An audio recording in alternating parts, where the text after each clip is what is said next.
Bonsoir à toutes et à tous, ravi de vous retrouver dans cette nouvelle vidéo. Je vais essayer de ne pas parler trop fort parce qu'on est dans un environnement vraiment où le silence s'impose. Vous avez vu comment c'est autour de moi, c'est chaotique, il y a de la brume partout, on a du mal à faire 3 pas sans rencontrer un obstacle. Donc l'ambiance impose un silence. Mais normalement il ne devrait pas y avoir de souci au niveau de ma voix parce que j'ai le micro juste au niveau de mon cou, donc vous devez bien m'entendre normalement. Donc aujourd'hui, comme vous pouvez voir, je vous amène encore une fois en pleine forêt, à un endroit totalement différent, puisque cette forêt s'étend sur des kilomètres et des kilomètres en montagne, donc c'est pas les différents endroits qui manquent pour pouvoir photographier cette forêt. Et là, comme vous pouvez voir, on est vraiment dans un environnement totalement différent des autres vidéos. Beaucoup plus resserré, on se sent vraiment oppressé ici. Ça fait vraiment, faut le dire, flipper. L'environnement fait flipper et c'est ça que je suis venu chercher.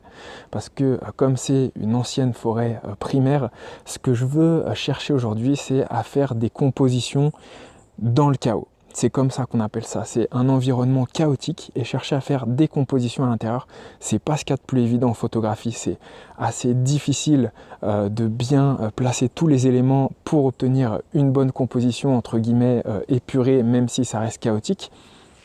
Mais c'est ce que je suis venu chercher pour montrer vraiment l'ambiance de cette forêt et du coup voilà, m'éclater aussi. Donc je pense qu'aujourd'hui je vais faire pas mal de photos.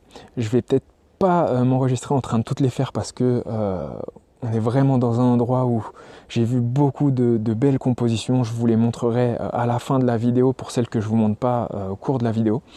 Mais en tout cas pour l'instant je vais commencer assez tranquillement avec une composition que j'ai juste en face de moi avec 3 arbres qui me servent de premier plan et je vais jouer un petit peu avec ces 3 arbres. En fait j'aime beaucoup cette composition puisque elle me permet vraiment en fait d'amener mon sujet qui sont les fougères.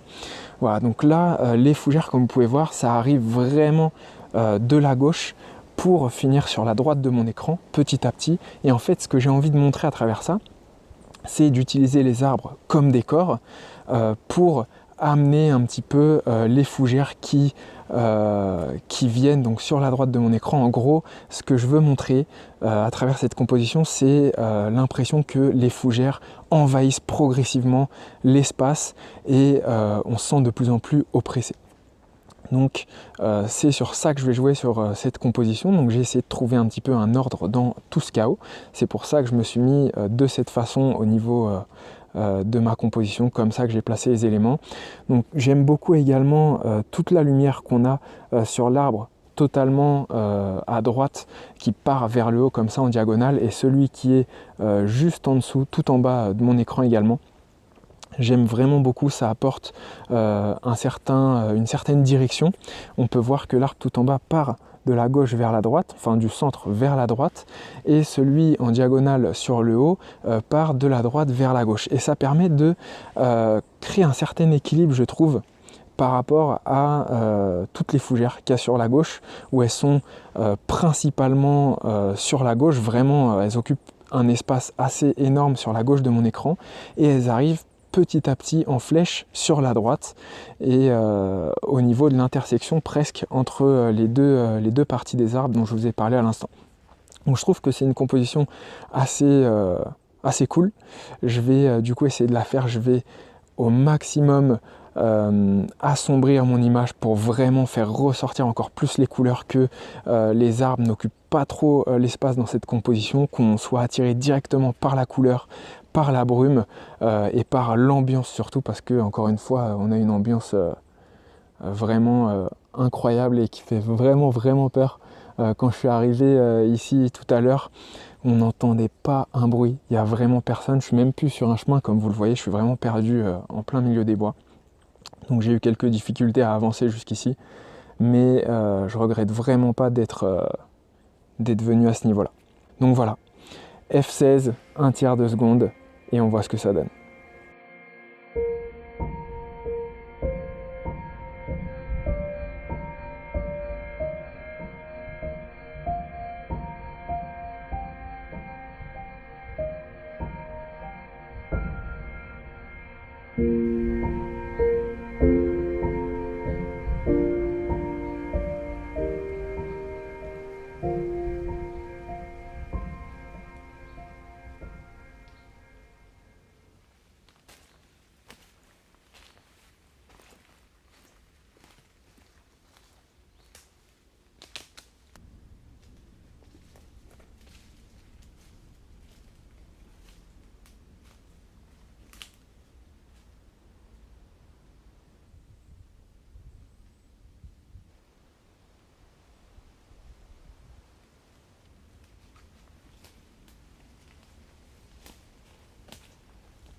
Il est magnifique cet arbre. J'étais un petit peu plus haut tout à l'heure. Je suis vraiment descendu juste un petit peu plus bas, une centaine de mètres à peu près. Mais en tout cas, ça change tout. Le décor est totalement différent entre le haut et le bas. Et j'étais attiré un petit peu par le bas parce que c'est un petit peu plus vert au niveau des arbres, au niveau des feuilles. Et du coup, ça m'a intrigué. Je suis venu pour voir un petit peu comment c'était au niveau de l'espace, s'il y avait un petit peu plus de possibilités au niveau de photos un petit peu plus ouvertes. Et effectivement, il y a un petit peu plus d'espace. C'est pas vraiment les mêmes types d'arbres, mais c'est des arbres qui sont vraiment incroyables. J'en ai trouvé un qui est juste là, il est vraiment juste sublime. J'ai mis beaucoup de temps par contre à trouver la bonne composition parce que je me suis dit il me faut absolument cet arbre en photo. Il était vraiment trop beau, il est majestueux, il est grand, il a une forme qui est vraiment très originale. Et c'était pas si simple de trouver la composition. Pourquoi ? Parce que en fait, bien évidemment, je veux pas juste le tronc par exemple. Je veux aussi les branches qui avancent un petit peu plus vers le bas là, comme on peut voir. Sauf que ces branches, elles se situent à une hauteur assez importante par rapport à mon appareil photo. Ce qui fait que derrière ces branches, on a en fait le ciel.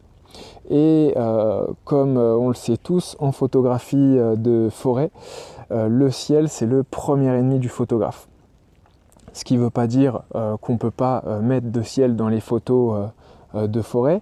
Ça veut juste dire en fait que c'est bien souvent le ciel qui peut faire louper une photo en pleine forêt, puisqu'on ne fait pas forcément attention, on trouve ça très beau, sauf qu'en photo ça rend pas forcément très bien. Là en l'occurrence le ciel est assez blanc, ce qui fait que ça va être assez brûlé, ça va être du blanc presque pur. Donc il va falloir jouer un petit peu sur l'exposition au moment de la prise de vue et attendre un petit peu les vagues de brouillard qui remontent du bas pour pouvoir minimiser au maximum l'impact du ciel sur notre photo, essayer d'avoir vraiment des tout petits points blancs, pas de grosses ouvertures, et faire en sorte à ce que la photo soit prise au moment où le brouillard passe devant ces points blancs pour pouvoir vraiment avoir le moins de distraction possible au niveau de l'œil, puisque bien souvent au niveau des photos, donc notre œil est dirigé directement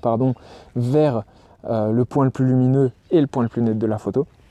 Là en l'occurrence c'est le point le plus lumineux de la photo qui nous intéresse, et donc voilà, faut essayer de minimiser cet impact que peut avoir le ciel sur notre composition. Je peux pas faire sans, j'ai vraiment tourné tout autour de l'arbre et essayé de trouver la meilleure composition possible. Je pense que c'est là où je suis après de longues minutes de recherche, et là où je me situe, je peux de toute façon pas éliminer les ouvertures vers le ciel quoi qu'il arrive. Donc il faut que je fasse avec, il faut que je sois patient, que j'attende le bon moment pour pouvoir prendre ma photo.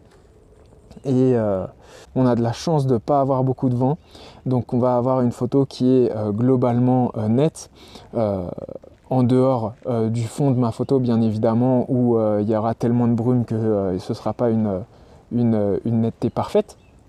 Mais ce qui m'intéresse, voilà, c'est la lumière qu'il y a sur cet arbre, qui est absolument sublime. Encore une fois, je me répète, l'arbre et également la lumière qu'il y a sur cet arbre actuellement. Donc voilà, j'attends le bon moment, et puis ensuite je prends cette photo et on va voir ce que ça va donner.